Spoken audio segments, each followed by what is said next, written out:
अरे दीक्षा बेटा, तुम अभी तक तैयार नहीं हुई? मम्मा, मैं आपके पास नहीं रह सकती क्या? शादी करना ज़रूरी थोड़ी ना है। बेटा, लड़कियां तो पराया धन होती हैं, उन्हें तो दूसरे घर जाना ही होता है। अब मुझे भी तो तुम्हारे पापा शादी करके ही लाए थे ना। लेकिन मम्मा। बेटा टेंशन मत लो, आपके पापा ने देखा है उनको, लड़का बिजनेसमैन है, तुम्हें बहुत खुश रखेगा। देखना, तुम्हारी शादी भी हम धूमधाम से करेंगे, तेरे चाचा जी की तरह नहीं, जिन्होंने अपनी बेटी की शादी में कुछ भी नहीं दिया था। चलो अब उठो और जल्दी से तैयार हो जाओ, लड़के वाले आते ही होंगे। अरे मास्टर जी, बड़ी भाग्यशाली है आपकी बेटी, जो हमारे लड़के और फैमिली दोनों को पसंद आ गई। इससे पहले ना जाने कितनी लड़कियां देखी इसने, पर इसे कोई पसंद ही नहीं आई आज से पहले। बड़ी ही समझदार और संस्कारों वाली है हमारी बेटी। हमारा बेटा भी किसी मामले में कम नहीं है, लाखों में एक है हमारा लाल जी। ये तो और भी अच्छी बात है। वाह भाई वाह, दोनों ही बच्चे पढ़े लिखे और संस्कारी हैं। इससे बड़ी खुशी की बात और क्या होगी हमारे लिए। तो फिर देर किस बात की, कुंडलियां मिलवाकर शुभ मुहूर्त निकलवाइए। जी बिल्कुल। अच्छा तो मास्टर जी, बच्ची से पूछ के बता देना, चलते हैं।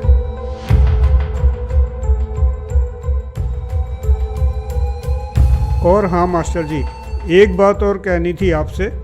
वैसे तो हमारी कोई डिमांड है नहीं, आपने हमारा स्टेटस तो देखा ही है, उसका जरूर ध्यान रखना, क्योंकि लोग हमसे कुछ ज़्यादा की उम्मीद रखते हैं। देखिए मास्टर जी, आपने जो निशा बेटी की शादी में दहेज दिया था उतना तो आप देंगे ही। बाकी मेहता जी, वो गाड़ी वाली बात एक बार अरुण बेटे से और पूछ लीजिए, उनको कौन सी गाड़ी पसंद है। लगे हाथ मास्टर जी को बता भी देंगे। अरे वो तो मास्टर जी देख ही लेंगे। बाकी मास्टर जी, लेने से पहले एक बार पूछ जरूर लेना।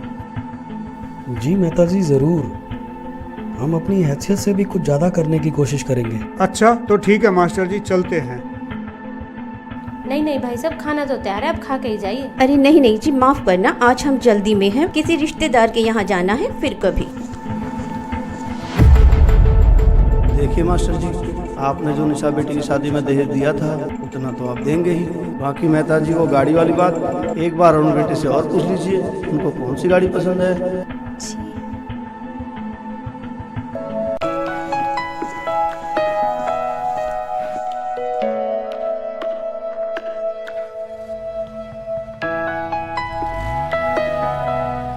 ठीक है तो मास्टर जी, चलता हूँ, इजाज़त दीजिए। अरे नहीं नहीं शर्मा जी, आप तो खाना खाकर ही जाना। हाँ हाँ शर्मा जी, खाना तो खा के ही जाइए। मास्टर जी, जरूरी काम से कानपुर जाना है, बस आप दीक्षा बेटी की शादी में दहेज की कमी मत छोड़ो। उसकी कोई दिक्कत नहीं है शर्मा जी, आपको तो पता ही है, हमने अपनी बड़ी बेटी निशा की शादी कितनी धूमधाम से की थी। हमारी बेटी सुखी रहनी चाहिए, हमें कोई दिक्कत नहीं है दहेज देने में। देखो मास्टर जी, उन्होंने मुझे कहा दहेज की बात करने को, सोचा आपको बता दूं ताकि बाद में कोई दिक्कत ना हो।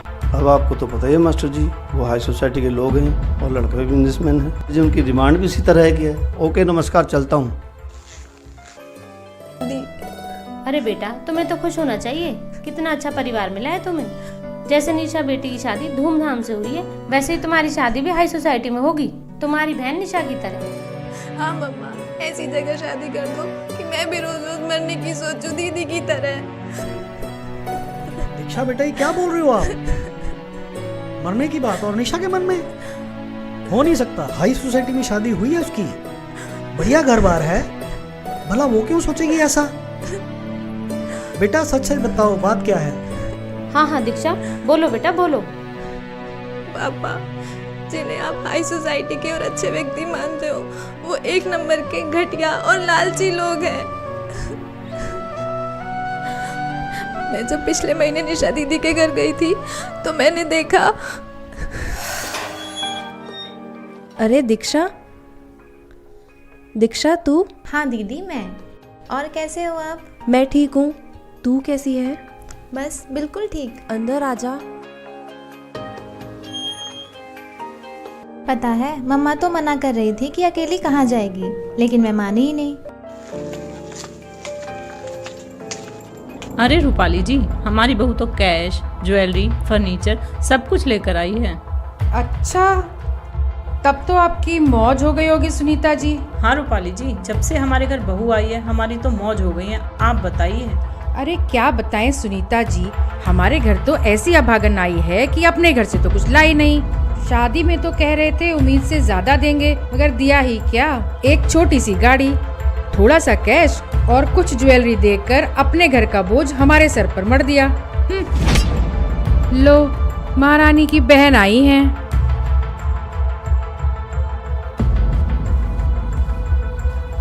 नमस्ते मौसी जी। नमस्ते मौसा जी। नमस्ते बेटा, आओ बैठो। अरे मेरे कपड़े कहाँ हैं? जी वो तो अलमारी में रखे हैं।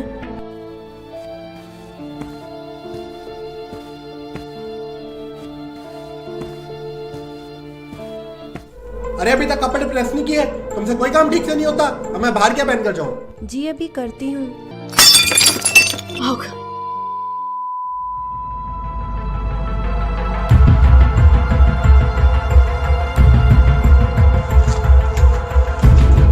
अरे देख कर नहीं चल सकती, करम जली, नुकसान कर दिया। ध्यान कहाँ रहता है तेरा? अरे इसके तो रोज के यही काम है। मेरी किस्मत ही खराब है जो ऐसी वाइफ मिली। नुकसान करने में सबसे आगे और काम करने में। हाँ।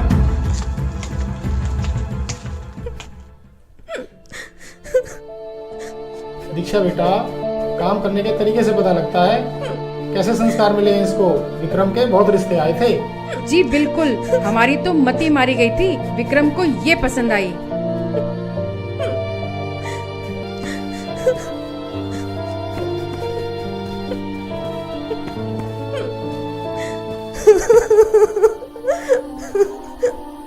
दीदी, क्या आप रोजाना इसी माहौल में रहते हो?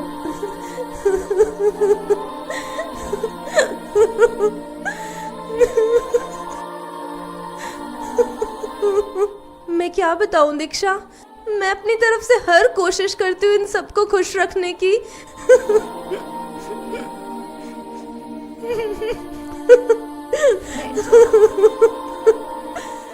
लेकिन इनके ऐसे व्यवहार से कभी कभी मन करता है कि सुसाइड कर लूं, बस ऐसे लोगों से छुटकारा मिल जाए। नहीं दीदी, नहीं दीदी, ऐसी बातें मत बोलो। दीक्षा, तुम्हें मेरी कसम, तुम मम्मी पापा को ये बात नहीं बताओगी, नहीं तो वो लोग बहुत परेशान हो जाएंगे। कितने अरमानों से उन्होंने मेरी शादी की थी।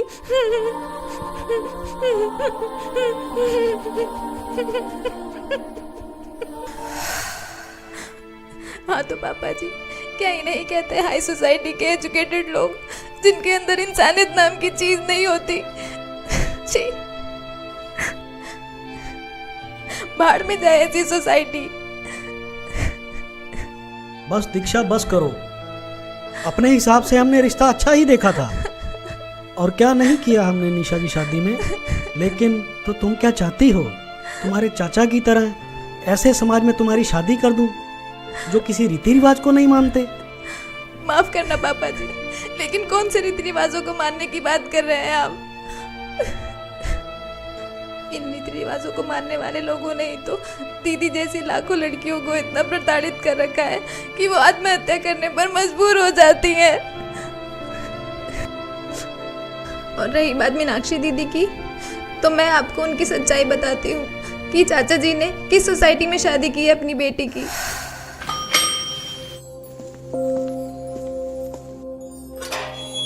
अरे दीक्षा बेटा। जी नमस्ते मौसी जी। नमस्ते बेटा, आओ आओ आओ बेटा आओ।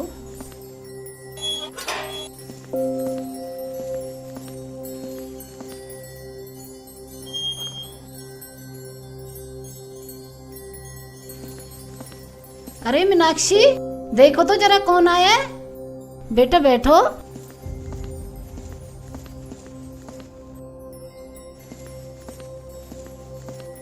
जी मम्मी जी।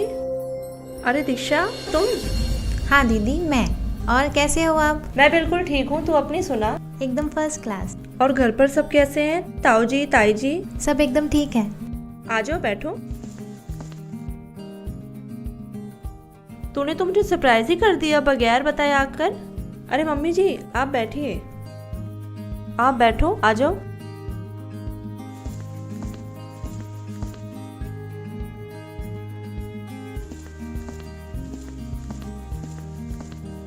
और सुना बेटा, घर पर सब कैसे हैं? जी सब बढ़िया।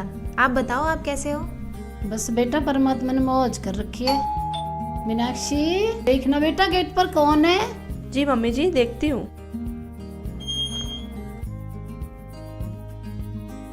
अरे दीक्षा बेटी आई है क्या? नमस्ते मौसा जी। नमस्ते जीजू। नमस्ते बेटा, बैठो बैठो आप। और कैसे हो बेटा? जी बिल्कुल ठीक। और दीक्षा क्या कुछ चल रहा है आजकल?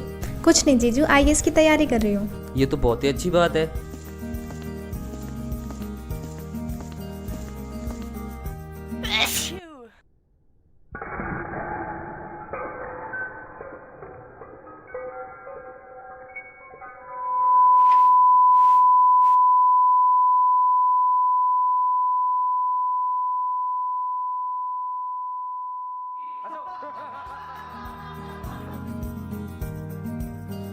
कोई नहीं बेटा, हो जाता है, इसे मैं साफ कर देती हूँ, आप और ले आओ।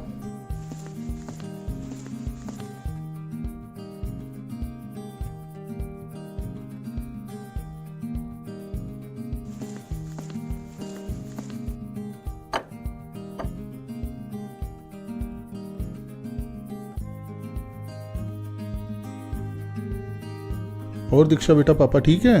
जी मौसा जी। मीनाक्षी बेटा, दीक्षा बेटा को अपने कमरे में ले जाओ। दूर से आई है, थक गई होगी, आराम कर लेगी। जी पापा जी। चलो दीक्षा।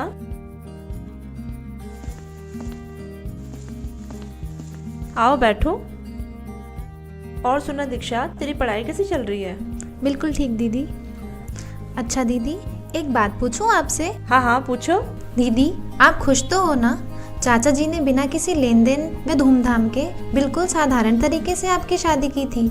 ये लोग आपको परेशान तो नहीं करते ना? बिल्कुल नहीं दीक्षा, बल्कि इस घर में आकर तो मुझे एहसास हुआ कि यहाँ बहू को भी बेटी जैसा प्यार मिलता है। लाखों रुपए खर्च करने के बाद भी ऐसा समाज, ऐसा परिवार नहीं मिलता। और हाँ, ऐसा नहीं है कि पापा ने कुछ देना नहीं चाहा। वो तो पहले से ही मेरी शादी में बहुत कुछ देना चाहते थे, लेकिन इनकी फैमिली ने दहेज के लिए साफ मना कर दिया कि हमें कुछ नहीं चाहिए। ओह अच्छा। पहले तो हमें लगा कि ये लोग वैसे ही मना कर रहे हैं, दहेज तो देना ही है। लेकिन फिर हमें पता चला कि संत रामपाल जी के शिष्य हैं और दहेज लेना उन्होंने मना कर रखा है। फिर उन्होंने हमें एक बुक दी, जीने की राह, और कहा कि हम अपने संत रामपाल जी के नियमों को नहीं तोड़ सकते। फिर पापा जी ने भी हाँ करनी पड़ी। अच्छा दीदी, एक बात बताओ, क्या आपने भी संत जी से नाम दीक्षा ले ली? हाँ दीक्षा, अब मैंने भी संत रामपाल जी से नाम ले लिया है। दीक्षा, शादी के बाद तेरे जीजू ने मुझे बताया कि संत रामपाल जी क्या ज्ञान बताते हैं। इसके बाद उन्होंने मुझे एक बुक दी, जीने की राह, और कहा इसे पढ़िए। और उन्होंने कहा उनके सत्संग सुनिए और उनके बारे में जितना सर्च करना चाहो करो, और जब आपको लगे कि वह सही हैं तब आप भी नाम ले लेना। अच्छा दीक्षा, यकीन मानना, जब मैंने संत रामपाल जी का ज्ञान सुना तो मुझे जो भी लगे गुरु मंडलेश्वर, शंकराचार्य, उनसे मैंने संत रामपाल जी के ज्ञान को कंपेयर किया। तब मुझे पता लगा कि हाँ, वाकई में संत Rampal ji right way of worship बताते हैं, जिसे वो सभी धर्म ग्रंथों से प्रमाणित करके दिखाते हैं। लेकिन दीदी, आपको तो शुरू से ये बाबा वगैरह पसंद नहीं थे, तो फिर? हाँ दीक्षा, सही कह रही हो। हर रोज बाबाओं को लेकर नए खुलासे हो रहे हैं, इसलिए कुछ दिन तो मैंने भी संत रामपाल जी को एक आम बाबा ही माना था। लेकिन जब मैंने उनकी असलियत और ज्ञान को सुना तब मुझे पता चला कि मनुष्य जीवन बार बार नहीं मिलता, 84 लाख योनियों में महाकष्ट है। दीक्षा, संत रामपाल जी पर संदेह करना मूर्खता की पहचान है। ओके। हाँ, फिर जब मुझे हर तरफ से संतुष्टि हो गई तब मैंने तेरे जीजू से कहा कि आप मुझे भी संत रामपाल जी से नाम दीक्षा दिला दीजिए। तब उन्होंने आश्रम ले जाकर मुझे नाम दीक्षा दिलाई। और हाँ, एक और कमाल की बात मैंने ये देखी कि हजारों की भीड़ में मुझे एक भी नशा करने वाला व्यक्ति नहीं मिला।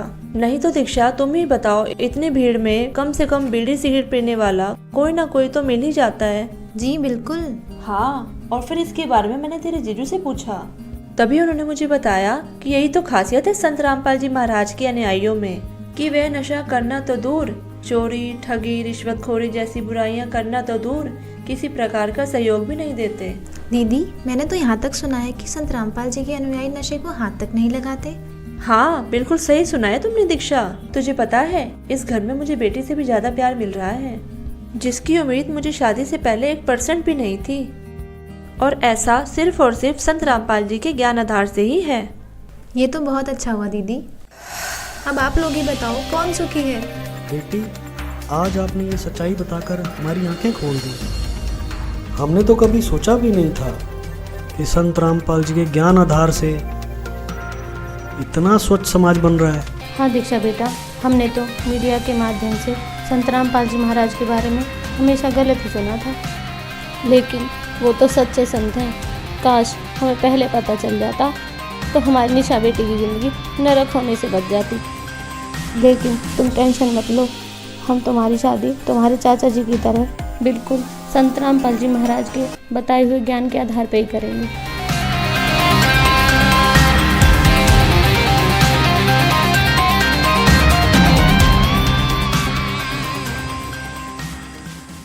तो परमात्मा की शरण में आने के बाद वही विवाह आज आप देख रहे हो, उस परमेश्वर की कृपा से परमात्मा ने हमारा ज्ञान हटा दिया। यहाँ पर बच्चों का विवाह करा दिया जाता है और 5-7 भगत उनके रिश्तेदार आते हैं, घर वाले, और यहाँ आश्रम में उनका 10 रुपये खर्च नहीं होता। सिंपल रोटी जो रोज हम बनाते हैं वही खाएंगे। ये ड्रामाबाजी हमने नहीं करनी। बच्चों का संयोग परमात्मा जोड़ता है। हमारे इस नाटकबाजी से विवाह नहीं होता। विवाह तो मालिक ने कर रखा होता है और वचन से बच्चे एक दूसरे से जोड़े जाते हैं। जो लाखों रुपए में विवाह हुआ करता था, यहाँ वो फ्री ऑफ कॉस्ट हो रहा है। तो संस्कार चेंज कर दिए परमात्मा ने, वो हमारा लेन देन खत्म कर दिया और एक न्यारी उमंग होती है ऐसे सिंपल ब्याह करने में। तो पुण्यात्माओं, जिनके संतान नहीं है और ये भक्ति मार्ग जिनको मिल गया, उनको विश्वास भगवान पर हो गया कि जो मालिक कहता वो सही है, उनका कल्याण तो होया पड़ा है। और दूसरे जिनकी दृढ़ विश्वास मालिक पर हो गया, संतान भी है, बच्चा ने भी लाओ लाइन पर, कल्याण उनका भी गारंटेड है। इसलिए इस काल की व्यवस्था से अपने विचारों को ऊंचा उठाओ, परमात्मा पर विश्वास रखो। जो वो करते हैं वो सही करते हैं। मानुष जन्म पाए कर नहीं रटे हरि नाम, जैसे कुआं जल बिना फिर बनवाया क्या काम। दोस्तों, आपने देखा कि जब दीक्षा संत रामपाल जी महाराज से नाम उपदेशी परिवार में जाती है तो ये देखकर हैरान हो जाती है कि देश में ऐसे भी परिवार हैं जो दहेज लेना पाप समझते हैं। कठोर से कठोर कानून बनाने के बाद भी सरकार की नीतियां दहेज लोभियों के सामने बोनी प्रतीत हो रही हैं। लाखों परिवारों को इस दहेज रूपी राक्षस ने बर्बाद कर दिया। संत रामपाल जी महाराज के आध्यात्मिक ज्ञान से दहेज जैसी बुराई ही नहीं बल्कि अन्य बुराइयों का भी अंत होता जा रहा है। दोस्तों, संत रामपाल जी महाराज के भक्ति नियमों पर चलते हुए इनके शिष्यों ने एक मिसाल कायम की है कि न तो दहेज लेंगे और न ही दहेज देंगे। संत रामपाल जी के इस नियम पर चलते हुए एक खुशहाल और सभ्य समाज तैयार हो रहा है। लाखों शादियां बिना दहेज, बिना बाहरी आडंबर के हो रही हैं, जिससे समाज में सुख और शांति स्थापित हो रही है।